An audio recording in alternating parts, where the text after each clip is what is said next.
So I'm going to start with an ode to my husband, who's an engineer. He is a chemical engineer, and when I first told him about DPC after looking at the Time magazine article, actually, that was one of my inspirations also, you know, he talked to me about, okay, well, that's fine, but you're just going to get a lot of high-maintenance patients. They're going to want to come in all the time. They're going to be calling you all the time. You're going to be on call all the time. How are you going to manage that? How are you going to handle that? And so, you know, my talk today is going to be kind of addressing that fear and that issue, because direct primary care is about innovation, and it is exactly about what all the speakers before me have talked about today, which is serving our patient needs. But you also have to do that in the context of survival, right? I mean, we all want to have DPC thrive, which means our practices have to be solvent, and we have to keep our head above water. We need to be in the black. We need to get a paycheck, right? I mean, these are the realities, unfortunately. So this is a little talk about that. All right, so balance. Why do we go into DPC? We all go into DPC for the reasons you've heard on the stage today. We want a different model. We don't want to be on the treadmill medicine of the treadmill of corporate medicine. That's where I was before this. We want to have meaningful relationships with our patients. We want to have time with our patients. We want to have the face-to-face time. We want to be able to bring that into the visit. But the reality is that we also need to survive, and we need to be able to serve our patients in a way that is meaningful to us and helps prevent burnout for the physician as well. So here's some basic math, okay? So you'll have to bear with me. My husband is the math person, so I have checked all these numbers with him, so we're good there. But I want to do some basic math with people, and I'm going to be using some words here today like utilization and empanelment and understanding capacity, and I'm not doing that to cause PTSD for those of us that were in the corporate medicine world, not doing that from an insurance-based standpoint. You know, I want to do this from a realistic, basic math kind of, you know, I'm a family doctor. I took like the physics that you didn't have to know calculus for to get into medical school, so that's my math level, okay? So that's where we're going to do math from today. So let's pretend that we have a physician that is going to work 40 hours, okay? Now, we know that that's not totally reality, right? Because I'm talking about face-to-face hours. So if I'm a physician and I'm going to count my hours in the office, I need to also account for lunches and meetings and other times. But if we just say, for simplistic purposes, we have our 40-hour physician. They have 40 patient contact hours per week, face-to-face time, okay? Or virtual visit time. So let's say on average that our visits are 40 minutes. In direct primary care, we like to spend time with our patients. We have our 97-year-old patient. It takes an hour to get into the office, as Emily was saying, right? And in our practice, I've actually calculated our average minute time is 42 minutes. Okay, so 40 minutes is pretty realistic. Our visit times range from 30 to 60 minutes. That 40 minutes has to include charting time, right? Which with elation is like nothing. It's like lightning, right? Shout out to you guys. But in reality, charting is charting, and it takes time too. So we have our 40 hours, 60 minutes are in an hour. That's 2,400 minutes of visits in a week, okay?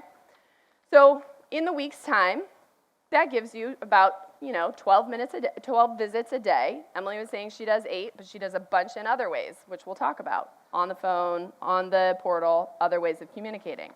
But in office, face-to-face time, let's say this physician that works 40 hours has about 12 visits a day. And let's say you like to take vacation and national holidays and, live your life with your family and everything too. So that gives you a total of 2,880 visits per year. All right, so what does that mean? So this one physician who works 40 hours, who has 48 weeks a year that they work, has 2,880 visits in the year's time. So how many patients can I serve? So this is when I did the math. I mean, Garrison, I cannot tell you how many spreadsheets that I made in the year leading up to my DPC that I calculated how much do I have to charge? How many people can I really take care of? What's real for me? So how many times do my patients come in on average? We're going to spend some time dissecting this, but for the purpose of this slide, we're going to talk about 4, okay? Let's say our patients come in 4 times on average. That means my patient panel can be 720 patients. Okay. That's pretty realistic. Most DPC doctors have between 500 and 1,000 patients per doctor. That's pretty typical if you kind of surveyed people around, okay? So that's the math around it. Now, if you say, gosh, I need to serve more than that to make my overhead, okay, then you need to spend less time, unfortunately, mathematically, or you need to work more hours, right? Or you need to hire support staff. Let's say you have a huge diabetic population. You love diabetics, they love you.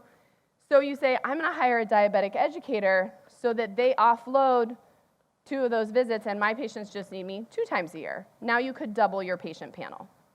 It's math. It's not that complicated. That's one thing I do like about math. Simple math is not complicated.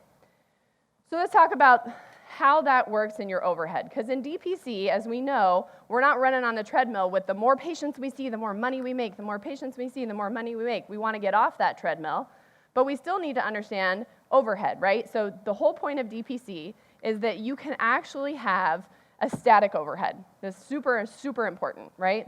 You have to have a static overhead that covers your bases and pays your people and pays your doctors, right? As much as we want to be altruistic, we still have to, at the end of the day, pay for our med school loans, okay? So let's consider that your overhead for modeling purposes is $350,000 a year. $350,000 a year, turn on your lights, pay your loans, be a part of the Direct Primary Care Alliance, whatever, right? All the things that every time you turn around as a physician, people are asking you money to be a part of whatever, right? So, and the DPC Alliance is totally worth every dollar there, of course. But it's important to understand that it costs money, and it costs money to have support staff, and it costs money to pay them well, right? And to pay yourself. So your overhead, let's say, is $121 per visit. If you take your 2,880 visits that you have per year, you need to be making about $121 per visit. If you want to really start going on vacation for your 4 weeks of your year, right, then let's say your revenue goal is $500,000, then you want to make $173 a visit, okay? So your goal is to make between $121, just to make it and keep your head above water, and $173 per visit. So now we figure out, what do we need to charge, right?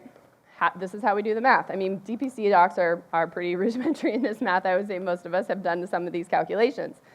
So you need to know your per member per month average. And this is an average after you've taken out your hint fees and your credit card fees and the things that you need to do to run your business. You need to know what your average per member per month is.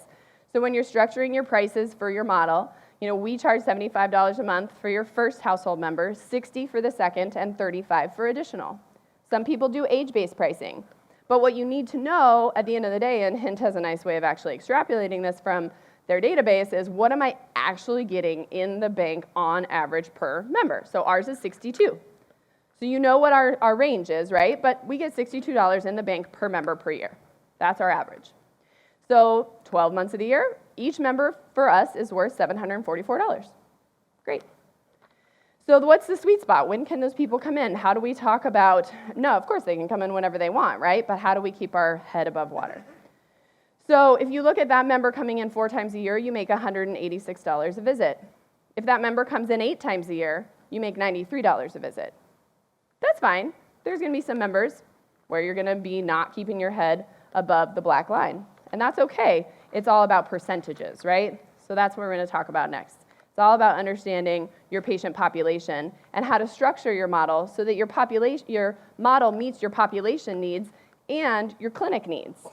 That's how you stay solvent. That's how we make DPC thrive. So we tell our patients when they're calling in their perspectives, we say, you know, we anticipate that our patients will need us on average 4 times a year. We know that some people will need us more and some people will need us less, and we understand that. But we anticipate that people will come in on average 4 times a year.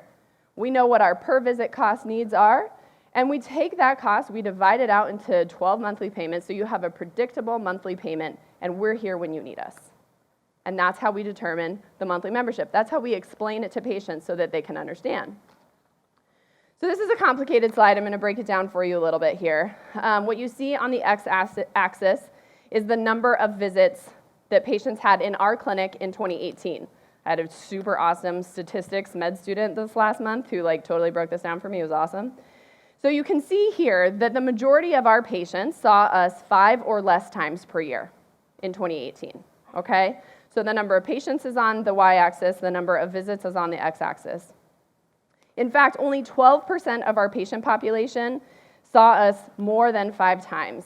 So we're going to call these people the high utilizers, okay? And this is not to freak anybody out.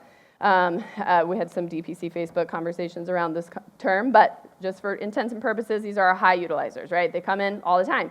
These are your lovely patients that you love very much. You know them very, very well because they come in all the time. And that's okay. It doesn't matter that you have high utilizers. This isn't about penalizing them or taxing them or kicking them out of your practice or cherry picking. That is not what this is about. What this is about is making sure that your curve is sustainable for your practice so that not all of your patients come in 12 times a year, okay? Because if you look at a weighted average of this graph, which is up in the pie chart in the corner, that 12% of our patient population that we could consider high utilizers, they take up 28%, 29% of our time in clinic, which is fine. But if this year I added 30 patients that wanted to see me 8 times a year, they're like, oh, we love that Dr. Bree, she solves all my problems, I'm gonna come in all the time, got this great membership, it's like a gym, I get to go in 3 times a week, right? If I added just 30 people that wanted to see me 8 times a year, that would soon take up 48% of my visits in office. That would take me down. I would not be able to sustain. So what's the rule? What's the percentage? What do you want your number to be? I don't know. I actually don't know. I tried really hard with all the math people around me. I'm like, what's the number I can tell them? And I don't know. We didn't figure it out. But maybe it's the 80-20 rule in business, right? That like 80% of your income comes from 20% of your clientele. Well, that's not how DPC works. You should have 80% of your income coming from 80% of your patients not seeing you all the time, right? That's how you really would survive. I don't really know what that number is. To be honest, I don't know what that number is. But it is important that the patient engagement happens not only in the office visit face-to-face. So this is the innovation that Erica is talking about. This is the innovation and the patient relationship that Emily was talking about, which is we have to engage our patients outside of the office visit. We have to get creative. We have to understand how we engage the relationship with our patient that isn't always face-to-face time. Because I know my patients so well that I can answer a phone call and in 5 minutes handle something that in the office would have taken 30, right? So that's how we get to be innovative and sustainable in DPC. So at our first visit, we set a health action plan. What are your goals? What are your health goals? What do you want to do? What do we want to accomplish together? We set that out discreetly with them because the worst thing that you see, and we've all seen this, is the patient that comes and they're the high utilizer for 3 months and then they leave. All of the previous numbers are based on a patient staying for a full year. You only get your $744 a year if they stay a full year. In the beginning, when people quit, I would calculate their per visit cost. It was painful. Sometimes it was really painful. I'm all, oh man, that person got $36 office visits. That's horrible, right? Like I can't survive that way. I don't recommend doing that. It's not good for your mental health. So it's important, though, to recognize what are your patient's goals and how do you meet them. So our social worker and our office manager calls the patients at 2 months, 6 months, and 12 months and says, hey, how are we doing? How are we doing meeting your goals? How are we doing communicating? What are you having a hard time with? And that helps our patients stay and helps us meet our patient needs, okay, having that third party. We also do blogs, newsletters. We have a quarterly focus. In December, we focused on nutrition, timely. In January, we focused on mental health. And this quarter, we're focusing on exercise and nutrition. We have a book club that's been super fun as part of this. So our patients are reading books along with us that go along with our quarterly themes. We find blogs, newsletters, articles. I have a Mindful Monday Facebook Live. I know another DPC doc out there does a YouTube channel. There's all sorts of things that you can do in order to have that patient engagement, because if the patients are like, oh, this is cool, this is my gym membership, I get something for it every month, that something for it every month just can't always be an office visit because I'm one human caring for other humans and I only have so much capacity, right? I mean, I only have so much in me every single day, and I got other little people too, right? So I got to build a team that can help handhold some of my patients that need that extra handholding. So we have a social worker, and she does behavioral health integration, and she meets with people when their counseling is really what they need. They don't need that counseling from me. So our practice is different because we do charge a fee-for-service for osteopathic manipulation and acupuncture.